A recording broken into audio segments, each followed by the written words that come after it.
આજથી 3-4 વર્ષ પહેલા વડાપ્રધાન નરેન્દ્ર મોદીનો ઇન્ટરવ્યુ ફિલ્મ અભિનેતા અક્ષય કુમારે કર્યો. ત્યારે દિલ્હીની એક લોબીને ચોક્કસ એવું થયું હશે કે આપણા વળતા પાણી છે.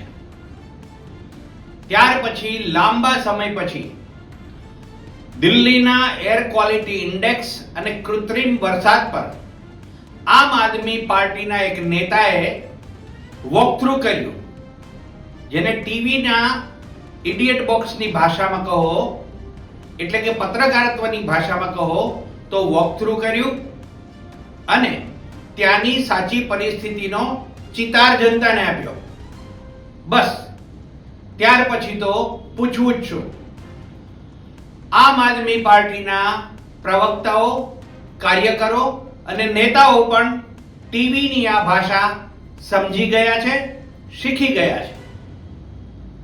બાઇટ કલેક્ટર કહેવાતા એવા પત્રકારોને દોડાવવાનો મતલબ શું?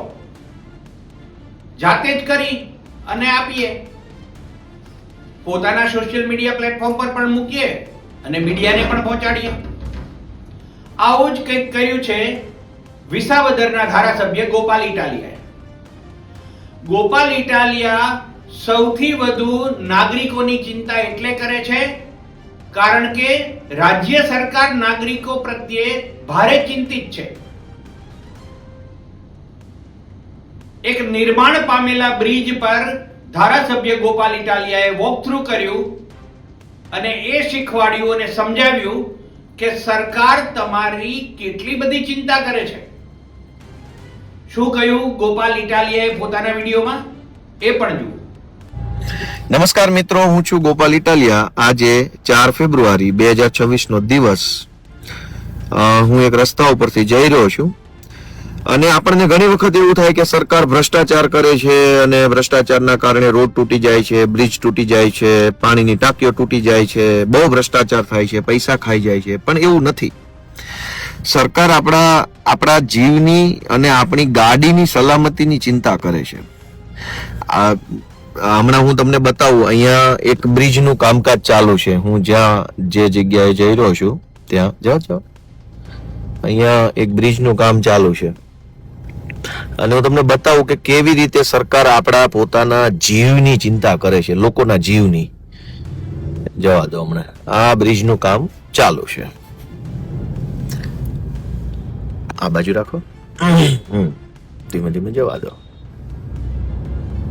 હવે સરકાર જે છે એ એવું ઈચ્છે છે કે લોકોનો જીવ બચવો જોઈએ અને એના માટે થઈ અને સરકારે જે કાંઈ પણ પ્રયત્નો કરવા જોઈએ એ પ્રયત્નો પૂરેપૂરા દિલથી કરે છે કે ભાઈ લોકોની ગાડી જો ભટકાઈ જાય તો ગાડીને કંઈ થવું ન જોઈએ. બ્રિજ ભલે તૂટી જાય એનું કોઈ ચિંતા નથી, પણ ગાડી ધીમે રાખજો. હવે ગાડીને કંઈ થવું ના જોઈએ, થોડીક જવા દો.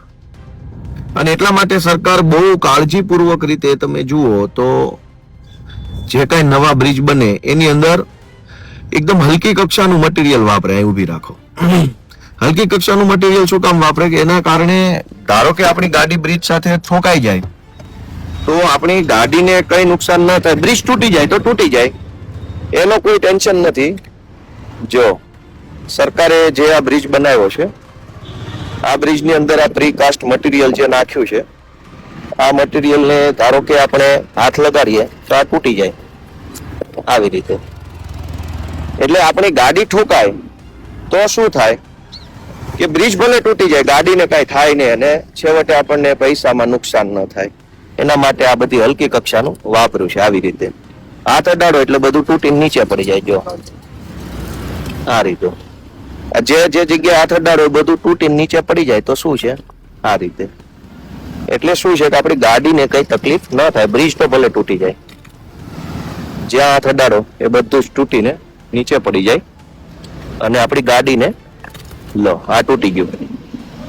આ રીતનું આખું બધું ચાલે છે કામકાજ. કા ભાઈ, આ બધું છે, બધું ગાડી તૂટે નહીં એવું. તો આ રીતે આવું હલકી કક્ષાનું મટીરિયલ વાપરે અને આપણી ગાડીને કઈ ન થાય એના માટે થઈને સરકાર. શું છે, મજામાં? તમે કેમ એટલા બધા ચિંતામાં આવી ગયા? કોન્ટ્રાક્ટરની ચિંતા તમે માથે લઈને ના ફરો મારા વાલા. જો આ બધું આ તૂટી જાય એવું છે. હે? જ્યાં હાથ અડાડો એ બ્રિજ આખો તૂટી જાય એમ છે. અહીંયા પણ તમે જોશો તો આ રીતે આ બધું તૂટી જાય છે બધું.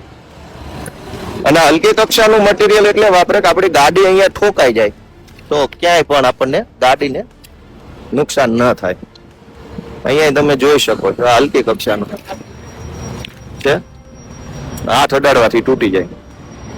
તો આ રીતે હાથ અડાડો ત્યાં તૂટી જાય એવું હલકું મટીરિયલ આપણી પોતાની ગાડીની સલામતી માટે. ધારો કે આ મટીરિયલ બહુ મજબૂત વાપર્યું હોય અને ગાડી ભટકાય તો એવું બની શકે કે આ બ્રિજ બને છે નવો, આ બધું ચાલુ છે અને આની અંદર જ એટલું હલકું મટીરિયલ વાપરવામાં આવી રહ્યું છે કે આપણી ગાડી ભટકાય, ગાડીની કોઈ ટલ્લો લાગે તો ગાડીને કોઈ નુકસાન ન થાય એના માટે પૂરતી કાળજી આપણી ભાજપની સરકારે લીધી છે. તમે જોશો તો અહીંયા આ હલકી કક્ષાનું આ બધું જ બનાવેલ. જવા દો ભાઈ, જવા દો. આ હલકી કક્ષાનું બધું બનાવ્યું છે અહીંયા. અને હલકી કક્ષા એટલે એવું નહીં માનવાનું કે આ ભ્રષ્ટાચાર છે કે અહીંયા પૈસા ખવાઈ ગયા છે કે એવું કશું નથી. માત્ર ને માત્ર જોરથી ગાડી ભટકાય અને ધારો કે બ્રિજનું મટીરિયલ મજબૂત હોય તો આપણી ગાડીને નુકસાન થાય, માણસને નુકસાન થાય. પણ મટીરિયલ હલકું હોય તો બ્રિજને નુકસાન થાય. બ્રિજ તો સરકાર બીજી વખત પૈસા ખર્ચીને કરોડો રૂપિયા બનાવી નાખે. પણ આપણે તો ગરીબ માણસો છીએ, આપણે ક્યાં બીજી વખત આપણી ગાડી લઈ શકવાના હતા. એટલે આપણી ગાડીની સલામતી માટે થઈને સરકારે આવું હલકું મટીરિયલ વાપર્યું છે. એ બદલ હું ભાજપની સરકારને શુભેચ્છા